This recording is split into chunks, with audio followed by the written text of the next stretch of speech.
Okay, let's unpack this. Today we're doing a deep dive that goes a layer deeper than the usual machine learning models. We're getting into the foundational engineering. Right.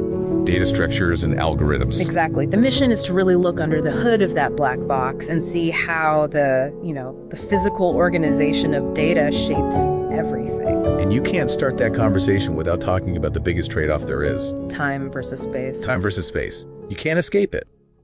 I mean, think of it like this. Imagine you have a massive library. Okay. If you just have a giant, unorganized pile of books, finding one specific title means you have to look at every single book. That's your linear time, your O of N. That's O of N.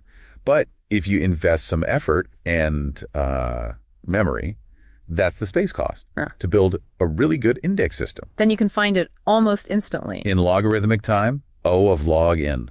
And that trade-off, that decision between speed and memory, that drives, well, everything in data science. So let's talk about the most fundamental building block, the array. The array, the bedrock. If I need pure speed, that's my go-to, right? But how does it actually get that famous O of 1, that constant time access? It feels a bit like magic. It's pure structural engineering. Think of a long row of numbered lockers. Yeah. All right next to each other in memory. Contiguous memory. Right.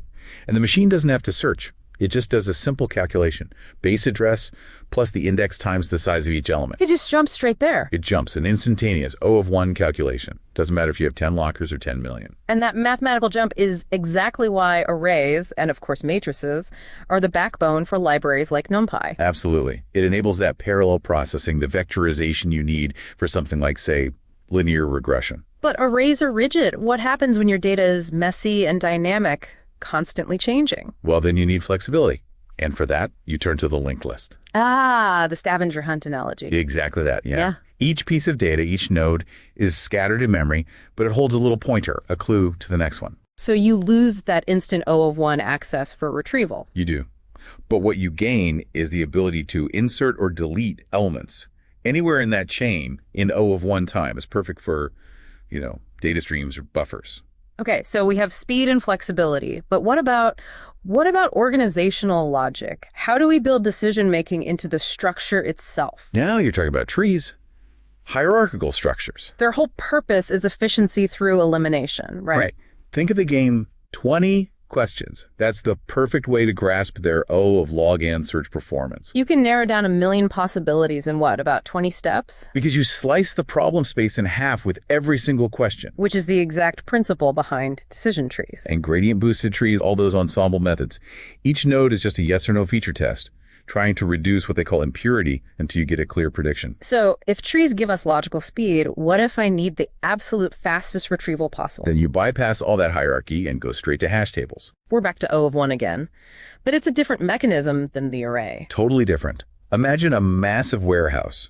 You give the system a key, it performs a little math trick on it, the hash function. And that function just spits out a coordinate. Spits out a coordinate, row 5, shelf 12. It's a near instant lookup. Indispensable for things like label encoding when you're turning categorical data into numbers. Speaking of massive scale, we have to talk about tensors, the engine of deep learning. A tensor really just generalizes everything we've talked about. Scalar, a vector, a matrix. They're all just simpler tensors. So a batch of color images isn't just a matrix. No, it's a 4-tensor. You have an index for the batch, the height, the width, and the color channel. And that structure is what makes vectorization possible. And vectorization is really the power switch for modern hardware like GPUs. It is. It lets PyTorch or TensorFlow update thousands of weights at the same time during backpropagation, not one by one. Okay, last big problem. What about sparsity? The big data issue where your matrix is like 99% zeros. You can't afford to store all that nothing. It's a huge waste of memory. So you need a kind of structural cheat code. Precisely. Use a sparse format, something like CSR compressed sparse row. And that just stores the important stuff. It only stores the non-zero values and their coordinates. That efficiency hack is what made huge computations like Google's original PageRank even possible. So to pull it all together, there's a real synergy here. Arrays and tensors for the raw math, trees for the decision logic, and hash tables for just super fast mapping. And understanding that synergy is what turns you from someone just applying libraries into someone who can actually engineer a scalable model. Here's where it gets really interesting. So researchers are now pushing beyond these traditional sort of static structures like B trees and hash maps. They're experimenting with something called learn data structures. Which means? It means they're literally using small machine learning models to replace the index itself. The model learns the distribution of the data and predicts the location of a key in memory. So the tool for organizing the data is itself a product of machine learning. Exactly. It suggests a future where our fundamental tools of data organization are these recursive self-optimizing systems. Pretty wild idea. Really getting into the foundations. We often talk about AI, machine learning, all the flashy code. Right, the algorithms themselves. Exactly. But underneath all that, there's this, well, elegant mathematical structure. The real engine room. Yeah. So our mission today is to unpack what we're calling the trinity of math for data science: statistics, calculus, and algebra. And crucially, why they matter, not just as theory, but practically. And knowing this trinity, that's what lets you really innovate, I think. You move past just plugging things into libraries. You actually understand how it works. Precisely. How and why. That's the key to building something new, or even just properly troubleshooting what you have. Okay, so let's start with the first one. Algebra. You called it the language of data. What does that mean in practice? Like if I have data points. Right. So imagine your data, say, features of a house, square footage, number of bedrooms, age. Algebra gives us the tools to represent that. A single house, that's often a vector, like a list of numbers. Okay, one list for one house.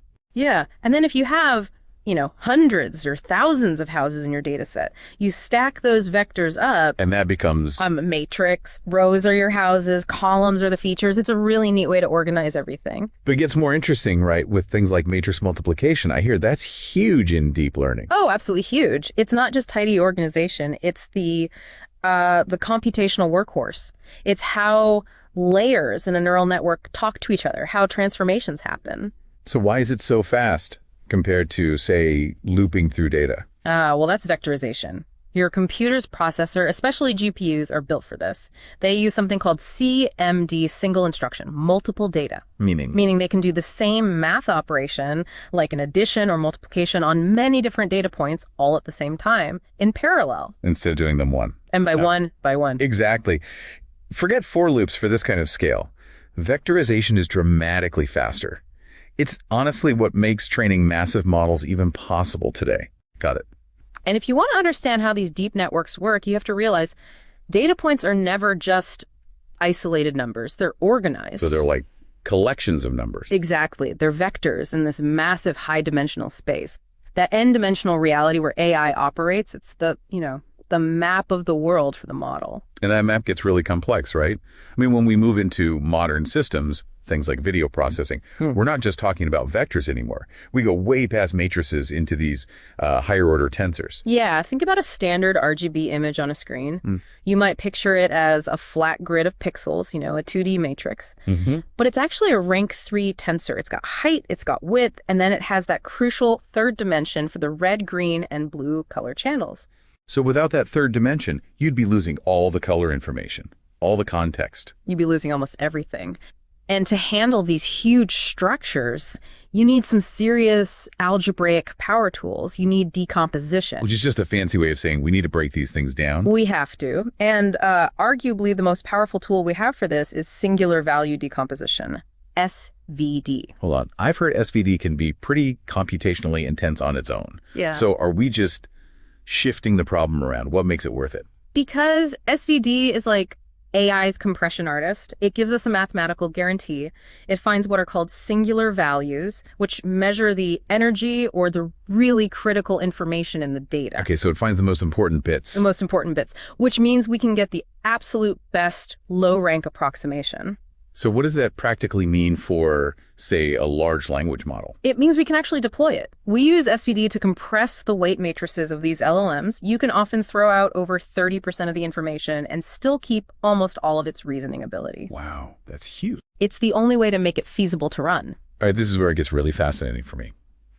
Okay, so algebra gives us the structure, the language. What about statistics? You framed it as the grammar of insights. Yeah, if algebra organizes the words, statistics helps us understand the meaning, the story the data is telling. It deals with patterns, relationships, and crucially, uncertainty. Right. I know, maybe not the most thrilling word, but honestly, It's the bedrock, the compass guiding everything in AI and machine learning. It really is. Our plan is simple. Take your sources on stats and ML, pull out the absolute must-knows, and basically shortcut your path to really understanding this stuff. Let's maybe think about it like we're building a customer churn model. Stats is our guide. That's a great way to frame it. And what's really fascinating is how statistics takes all that raw, messy data and turns it into something reliable, something interpretable. Right. It's what makes an AI system trustworthy, not just predictive. It gives us actual confidence, say, in those churn predictions we're making. Okay, so it's like a universal language then for anyone working with data, whether that's healthcare, marketing, whatever. Exactly, a common ground. So let's unpack the main branches. I gather there are two. How do they work together? Yeah, two main ones. And critically, they aren't really separate things. It's more like a cohesive feedback loop. Yeah. You've got descriptive statistics first. Okay. That's all about summarizing the data you know. So for our churn example, think calculating the average age of customers who churned or the variation in their contract lengths, the mean, the variance, that sort of thing. Just describing what's there. Precisely. Then inferential statistics comes in. It uses samples like our historical churn data to make, reasonable guesses or predictions about the bigger picture, the unknown population of all our customers. Making the leap from the sample to everyone. Exactly. And here's the loop. Say our descriptive analysis shows the churn data is really skewed, maybe lots of very new customers leaving. That insight immediately tells us, okay, be careful. We probably shouldn't use certain inferential methods that assume data is nicely balanced, normally distributed. Right. So it guides the next step. It guides us towards maybe transforming the data first or using different kinds of statistical tests that don't rely on that assumption. It's synergistic. Got it. So descriptive stats really kicks off our understanding. It's the core of exploratory data analysis. EDA, right?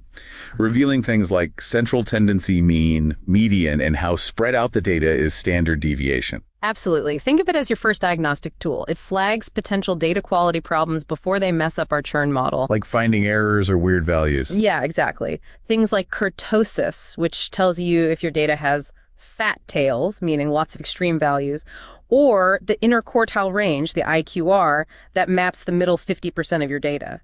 These are great for spotting outliers because they aren't as easily fooled by those extreme values as, say, the simple mean is. Okay, so it helps clean things up. Definitely. And that leads to practical steps. Like if you have missing age data, maybe you fill it in with the median age, which descriptive stats help you find reliably. Or using z-score standardization that's scaling features so they all contribute fairly to the model. Or maybe a log transformation if your data is heavily skewed to make it behave better for certain algorithms. Okay, that makes sense. So we use descriptive stats to understand and prep the data. Now, building on that, we move into inferential statistics using that feedback loop you mentioned. The goal here is generalizing, right? Making sure our churn model works on new, unseen data, not just the data we trained it on. Precisely. Generalization is key. And often people just report a single accuracy score for their model, like 90% accurate. But inferential stats gives us better tools. Like Confidence intervals. Instead of just saying 90%, maybe we find a 95% confidence interval for our churn model's accuracy is, say, 88% to 92%. That range gives a much more robust and honest picture of how reliable that model likely is in the real world. a range of possibilities. I like that. Yeah. And this is where it gets really powerful, I think. Inferential statistics brings in hypothesis testing. It's basically the scientific method applied to machine learning. Okay, how does that work? Well, you start with a default assumption, the null hypothesis, or H0, H dollars. This assumes there's no effect or no difference. For our churn model, H dollars might be customer age has no impact on churn. The status quo, kind of. Kinda, yeah. Then you have the alternative hypothesis, H1, H$1, which is what you're actually trying to claim customer age does impact churn. Okay. Then you look at your data and calculate a p-value. The p-value tells you the probability of seeing results like yours if the null hypothesis were actually true. Okay. Probability of the data if H0 is true. Exactly. And if that p-value is really small, usually less than a threshold called the significance level, often 0.05, it suggests your observed data is pretty unlikely under the null hypothesis. So you reject H$, in favor of H$1. So you'd conclude age probably does impact churn. Correct. It's super useful for formally validating which features are actually important for your model, or for A/B testing, comparing two different versions of your churn model, maybe using something like a t-test to see if the performance difference is statistically significant, or if it could have just happened by random chance. That sounds incredibly useful, but also like something you could easily misuse. Which brings us to statistical rigor and potential pitfalls. You mentioned statistical significance. Is that the same as being important in the real world? Great question. And no, absolutely not. That's a huge pitfall. Statistical significance having a low p-value just means the observed effect is unlikely to be due to chance. It doesn't automatically mean the effect is large enough to be practically significant or meaningful in a business context. You might find a statistically significant difference that's actually tiny and irrelevant. Okay, so don't just chase low p-values. Definitely not. And another big one is misunderstanding the p-value itself. A p-value of 0.05 doesn't mean there's a 5% chance the null hypothesis is true. Remember, it's the probability of the data, assuming the null is true. Subtle, but important. Right, the condition is key. And then there's the multiple comparisons problem, or sometimes called the multiplicity mess. Basically, if you run lots and lots of statistical tests purely by chance, you're going to get some statistically significant results, even if nothing real is going on. Like testing dozens of features for the churn model. Exactly. Imagine testing 20 features where actually none of them truly affect churn. With that standard 0.05 significance level, you'd still have roughly a 64% chance of finding at least one feature looks significant just by random luck. Yeah, okay. That could lead you to put useless features in your model. Precisely. It contributes to overfitting, building a model that learns noise instead of the real signal. That's why it's crucial to also report the effect size. This tells you the magnitude or strength of the effect, not just whether it exists statistically. It gives you that practical perspective. Okay, so p-value plus effect size gives a fuller picture. It seems clear then that descriptive and inferential statistics really work hand in hand. You need both for solid data science. Absolutely indispensable. From that initial look at the data with descriptive stats, right through validating your final churn model with inferential methods, statistics ensures integrity. So it keeps everything honest from start to finish. Yeah. So what does this all mean for you listening? I think mastering these statistical foundations is what really separates someone who can just use ML tools from someone who's a true expert. Building things that actually work reliably. Exactly. It lets you build models that aren't just performant on paper, but are genuinely robust, reliable, and crucially interpretable. And that really shapes the entire future of trustworthy AI. So maybe consider, how does applying this level of statistical rigor change how you approach your next data project? Makes perfect sense. Yeah. Okay, Trinity Part 3. Calculus, the engine of learning. Why engine? Because calculus is fundamentally about change, how things change in relation to each other. Think of your car's speedometer. It's showing the rate of change of distance over time. That's calculus. So how does that apply to a model learning? Well, models learn by adjusting their internal parameters to get better predictions. Calculus helps us figure out how to adjust them efficiently. We start with differentiation. For one variable, the derivative tells you the slope, the instantaneous rate of change. Like how house price changes just with square footage. Right. But models usually have tons of variables. That's where the gradient comes in. It's like a multi-dimensional derivative. A compass. A compass, yeah. It points in the direction where things are changing the fastest, usually, where the model's error is increasing most steeply. Imagine you're blindfolded on a hillside. The gradient tells you which way is straight uphill. Okay, so if the gradient points to where the error gets worse... You go the opposite way. And that's the core idea behind gradient descent. The ball rolling down the hill analogy. That's the one. You calculate the gradient of your error, take a small step in the opposite direction, recalculate, take another step, and repeat. You iteratively roll down the hill towards the point of minimum error. And models use this constantly during training. Constantly. A key example is backpropagation in neural networks.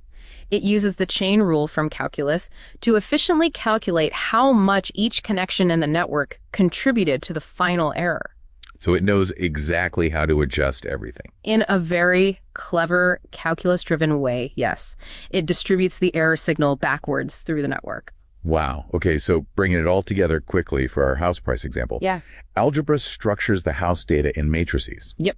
Calculus, through gradient descent, finds the best settings for the model by minimizing the prediction error. Right. It tunes the engine. And statistics tells us how good the predictions are, measures the uncertainty, and validates the whole thing. Exactly. They're completely interwoven. Algebra provides the language, statistics, the grammar for understanding, and calculus the engine for learning and optimization. A really powerful combination. It truly is. And understanding that interplay, the why behind just running the code, that's where real mastery lies. It's about building AI you can actually trust because you understand its foundations. So, a final thought for everyone listening. If you move beyond just using the pre-built tools and really grasp this mathematical bedrock, what currently complex problem could you start to genuinely tackle? Something to think about.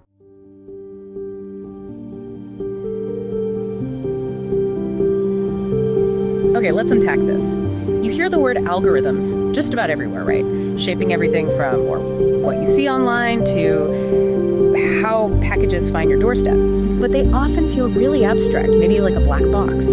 So today, we're going to try and cut through that abstraction. We're going to deconstruct algorithms right from first principles and hopefully reveal just how profoundly they underpin our world. Absolutely. And at its heart, really, an algorithm is, well, it's a precise set of steps, finite steps, step-by-step instructions, basically, designed to solve a very specific problem or, perform a task. Like a recipe. Exactly like a recipe. Think of it as the conceptual blueprint. It's the logical sequence, and it's totally abstract, language agnostic. Yeah. It's the pure idea behind the solution before it gets turned into code or anything runnable. Right, the pure idea. And this blueprint thinking, it's not just for computers, is it? This precise sequential problem solving. It seems pretty fundamental to how we think, too. Oh, completely. It has defining characteristics, right? Each step has to be unambiguous. Right. It needs to finish. That's the finiteness. It takes something in, an input, does something, and gives something back, an output. And it needs to be general enough to work on different inputs, not just one specific case. Yeah. And effective, like actually doable. Precisely. Think about tying your shoes. That sequence of steps, that's an algorithm. Or a navigation app, finding the best route. Algorithmic thinking is really a core human skill. Okay, so here's where it gets really interesting for me. The relationship between that abstract algorithm, the idea, and an actual computer program. People often use those terms interchangeably. They do, and it's a key distinction. The algorithm, again, is that abstract blueprint. The formula, totally language agnostic. A program, that's the concrete implementation. It's taking that algorithm and writing it in, say, Python or Java or C++ on. Okay, so like the architect's drawing versus the actual house built from it. Exactly that. The drawing has the logic, the structure. The house is the physical thing built using that logic. The program is where the algorithm lives and runs. Got it. So how does that logic, that blueprint, actually tell the computer what to do? How does it direct the code? Well, pretty much every algorithm, no matter how simple or complex, follows this universal pattern. Input, process, output, IPO. You give it data, that's the input. Right. It performs a set of instructions on that data. That's the process. The steps. The steps, exactly. And then it produces a result. Simple enough. But how does it handle complexity, choices, repetition? Well, that's where control flow comes in. Yeah. There are basically three fundamental structures. You've got sequential execution, just doing tasks one after another in order. Okay. The conditional logic, the if this, then do that, otherwise do something else. That lets it make decisions. Makes sense. And finally, iterative structures, loops. Repeating steps over and over, maybe until condition is met. That's incredibly powerful for processing lots of data or refining results. And that processing power, especially with iteration, must be why algorithms are so crucial in data science, right? With the sheer amount of data we have now. Indispensable. Absolutely critical. Algorithms automate these incredibly complex processes on massive data sets, things humans just couldn't do manually, not at that scale or speed. They turn raw, messy data into actual, actionable insights. And they do it with high precision, consistency. And they enable predictions, right? Exactly. Predictive capabilities are huge. They let us see patterns, make forecasts. Without algorithms, big data is mostly just noise. Can you give us some concrete examples? Where are they making a big difference in data science? Sure. Think about predictive analytics. Forecasting sales for a business, or a bank assessing credit risk for a loan. That's algorithms at work. Or personalized recommendations, when your streaming service suggests a movie you might like. Yeah, sometimes spookily accurate. Right, that's algorithms analyzing your past behavior. Also, customer segmentation, grouping customers for targeted marketing, and critical stuff like real-time fraud detection in financial transactions. Okay, that connects directly to machine learning then. It feels like algorithms aren't just tools for ML. There's something more fundamental. They are absolutely the bedrock of machine learning, no question. ML at its core is about computers learning from data, finding patterns, and making predictions or decisions without being explicitly programmed for every single scenario. Algorithms provide the structure, the framework for that learning process. They enable the pattern recognition, the optimization like getting better over time, and the ability to generalize to new data. So machines learn in different ways using different algorithmic structures. What does that landscape look like? Broadly, there are three main types, three paradigms. First is supervised learning. Here, the algorithm is trained on data that's already labeled. You give it examples of inputs and the corresponding correct output. Like teaching it, this email is spam, this one isn't. Exactly. So it's used for classification, like spam filters, or regression, like predicting house prices based on features like size and location. Okay, supervised. What else? Second, unsupervised learning. Here, the data is unlabeled. The algorithm has to find patterns and structures on its own. Think clustering, grouping similar items together without being told what the group should be, like finding different segments of customers based purely on their purchasing habits. Interesting. And the third? Reinforcement learning. This one's different again. The algorithm learns by doing, by interacting with an environment. It tries actions, gets feedback in the form of rewards or penalties, and learns strategies to maximize its rewards over time. Ah, like how AI learns to play complex games or how self-driving cars learn to navigate. Precisely.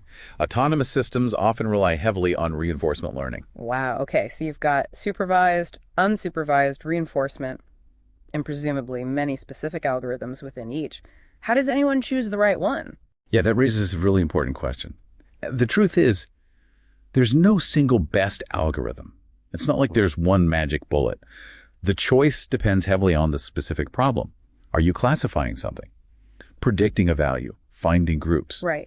It also depends on your data. How much do you have? Is it ladled? Is it messy? And what do you need from the output? Just accuracy. Or do you need to understand why the algorithm made a certain decision? Interpretability. So it's more art than science sometimes. There's definitely an element of craft to it, yes. Understand the strengths, the weaknesses, the assumptions of each algorithm. It's often an iterative process. Try one, see how it does, maybe try another. The art of algorithmic craftsmanship, you could say. Okay, so pulling this all together, algorithms are these fundamental, precise sets of instructions. They're beneath almost all computational problem solving today. They really are the logical architecture of our digital world, enabling all this amazing automation and prediction we see. That's a great way to put it. And what's fascinating here, I think, as these algorithms become more and more woven into the fabric of society, making decisions in finance, healthcare, even justice, understanding their principles, how they work, what their limits are, where potential biases might creep in, that stops being just a technical issue. It really becomes an ethical imperative, doesn't it, for everyone? We need to ensure they're used responsibly and beneficially. That is a crucial point. Understanding the blueprint is key to shaping the house responsibly. A really profound thought to leave everyone with. Definitely keep pondering the algorithms, visible and invisible, that shape your world. You know, we hear that phrase all the time, right? Garbage in, garbage out. We kind of accept that data can be messy, but the sources we're diving into today, they challenge something much deeper. This idea that an algorithm is, a neutral calculator. Right, that's the common wisdom. But what the research suggests is that these systems, they act less like judges and more like mirrors. And they're reflecting the worst parts of our history back at us. And amplifying them, which is the scary part. So today we are tackling algorithmic bias. We're going to look at how these AI decisions create very real, very unfair outcomes in things like finance and justice. But the really fascinating part, I think, is the engineering problem. Yeah, that's what I want to get to, because according to these sources, fixing this isn't just about writing better code. It's mathematically almost a paradox. It's a massive headache for the people building these things. Yeah. And it starts really early with how the systems are built. The literature calls them socio-technical failures. Socio-technical? Okay, that sounds a little academic. What does that actually mean in practice? It's less a bug in the code and more a bug in the world. Yeah. The one the code is learning from. Okay.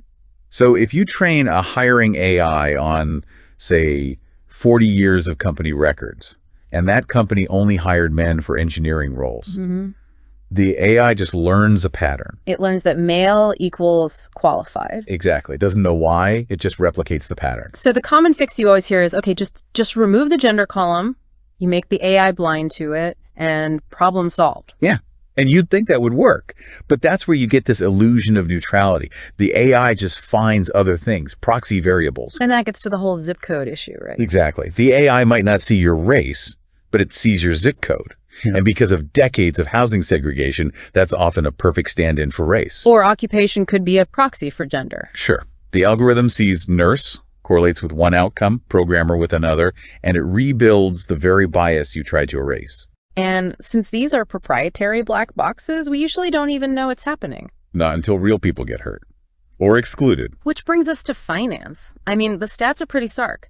Black mortgage applicants are 80% more likely to be rejected than white applicants with similar financials. But the story that really jumped out was Crystal Marie and Eskis McDaniels. Oh, that case is a perfect illustration. Here you have a couple with fantastic credit scores like 805 and 725 and a six-figure income.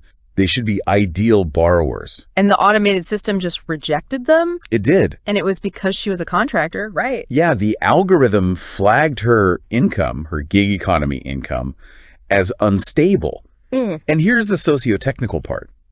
People of color are disproportionately working in the gig economy. So the AI wasn't explicitly programmed to be racist. Not at all.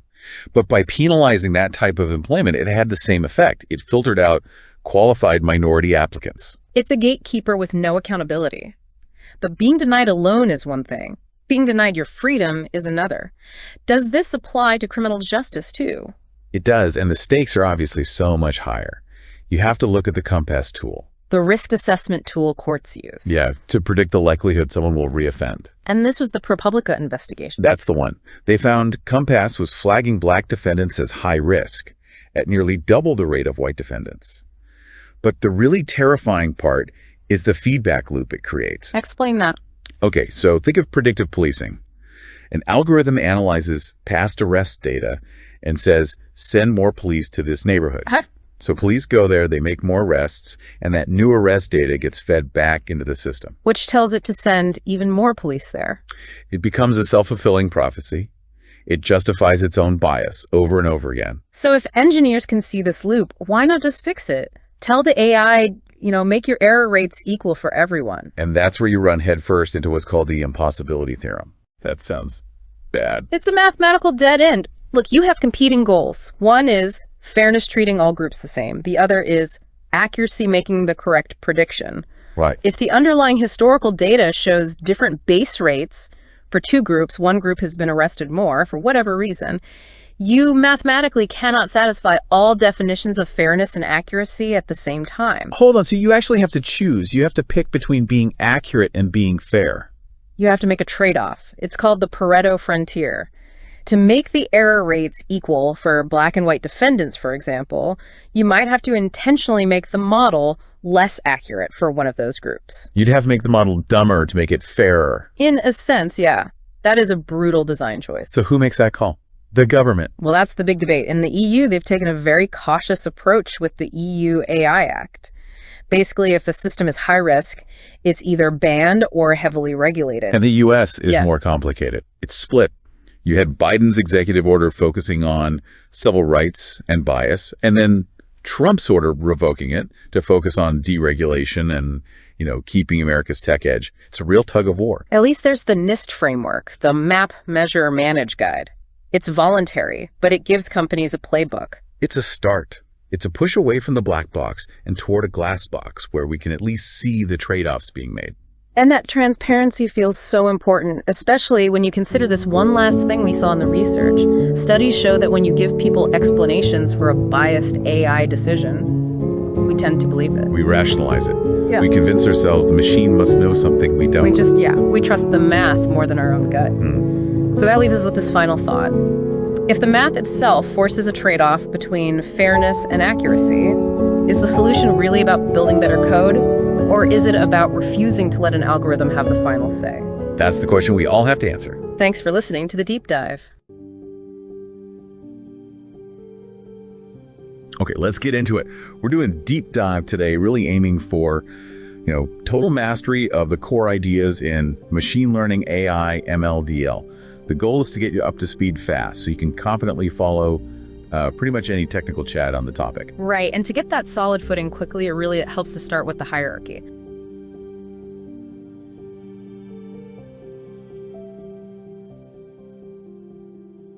I like the Russian dolls analogy. Think of AI as the biggest doll. It's the grand goal, right?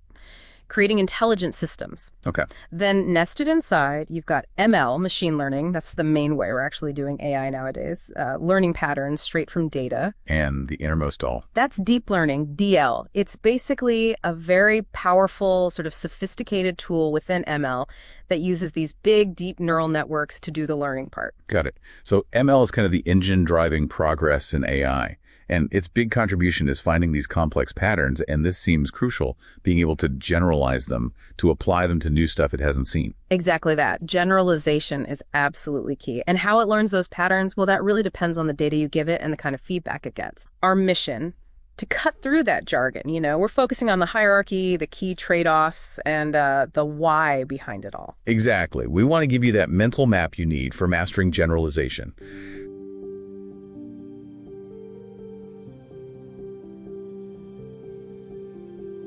Okay, quick rundown on learning paradigms. Supervised and unsupervised seems straightforward data-driven. Labels or no labels. Right. Classification, regression with labels, clustering without, data set focused. But reinforcement learning, that's the odd one out. Totally different beast. It's not about a fixed data set. The agent learns by doing, interacting with an environment, getting rewards, getting punished, basically. Yeah. Like robotics, game AI. So the interaction part. Is that why it's maybe trickier to get working reliably compared to supervised? Oh, definitely. Much less stable sometimes because the target isn't fixed. But okay, let's stick with supervised models for now and hit the absolute core issue, generalization. Right, making sure the model works on new data. And this is where the bias variance trade-off comes in. You said this is critical. The most critical concept for generalization, I'd argue. It governs performance on unseen data. So let's break down the total error. What are its parts mathematically? Okay, so it's bias squared plus variance plus, and this is important, the irreducible error. Irreducible error. Yeah, think of it as the baseline noise. The randomness in the data itself that no model, no matter how good, can eliminate. It's just there, the messiness of the real world. Makes sense. So you can't aim for zero error. Okay, the dartboard analogy helps here. High bias, underfitting. That's like all darts landing together, but way off the bullseye. Exactly. Consistent, but consistently wrong. Systematic error. And high variance, overfitting. Darts scattered all over the board. The model learned the noise, the random fluctuations in the training data, not the real pattern. So we need to balance them. Find that sweet spot of model complexity. That's the game. Minimize the sum of the two. Which needs a process to find that minimum. That brings us to optimization, gradient descent, or GD. The blindfolded person walking downhill analogy. You have stepping opposite the gradient towards the lowest point of the cost function. Simple idea. But we don't usually use plain GD, right? Not for big data sets now. The standard is mini-batch gradient descent, MBGD. It's the practical choice. And why is that? It's a compromise. More stable than stochastic GD, which uses just one sample that's noisy. Faster and more efficient than batch GD, which uses the whole data set that's slow. Mini-batch gives you a good balance, plus it works great with modern parallel hardware. Okay, optimization sorted. Now, something crucial for deep learning specifically, non-linearity. Why is that essential? Why can't deep networks just be linear? Good question. It boils down to math. If you only used linear activation functions, stacking layers, even hundreds of them, it would all mathematically collapse. Relapse. Yeah, it becomes equivalent to just having a single shallow linear layer. You lose the whole benefit of depth. Nonlinear functions like ReLU are what allow the network to bend and curve to learn those really complex decision boundaries you find in real data. Without nonlinearity, depth is pointless. Got it. Okay, final piece. Regularization. Fighting overfitting. That high variance problem. L1 versus L2. Right, key tools. And the geometric view really helps understand the difference. L2, ridge regression, its constraint is like a smooth circle. It pulls weights towards zero, shrinking them. Towards zero, but not necessarily to zero. Exactly. But L1, lasso, its constraint is a diamond. Sharp corners, right on the axis. And because optimization often hits those corners, It forces weights to become exactly zero. precisely. That's L1 doing automatic feature selection. It creates sparse models by zeroing out less important feature weights. It's the geometry doing the work. Fantastic. So the three pillars: generalization through bias variance, optimization with mini-batch GD, and nonlinearity enabling depth. That really covers the core concepts. It gives you the framework. And maybe one final thought, shifting to validation. Go on. The absolute integrity of your final result depends on one piece of discipline. Never, ever use your test set during model tuning or development. Keep it locked away until the very end. Because otherwise you introduce look-ahead bias. You're implicitly tuning on the final evaluation data. You got it. That final test score becomes meaningless. The method of validation is just as crucial as the model architecture itself. Remember that. But always remember, the first step is diagnosing the error. Knowing the problem dictates the solution. That definitely clarifies the core mechanics. Okay, here's something to think about as we wrap up. Even if you follow all this, you tune your model perfectly, why is relying on just one single split of your data into a training set and a test set actually a pretty unreliable way to estimate how well your model will really perform out there in the wild? Think about the variability that single split introduces. We'll leave you with that.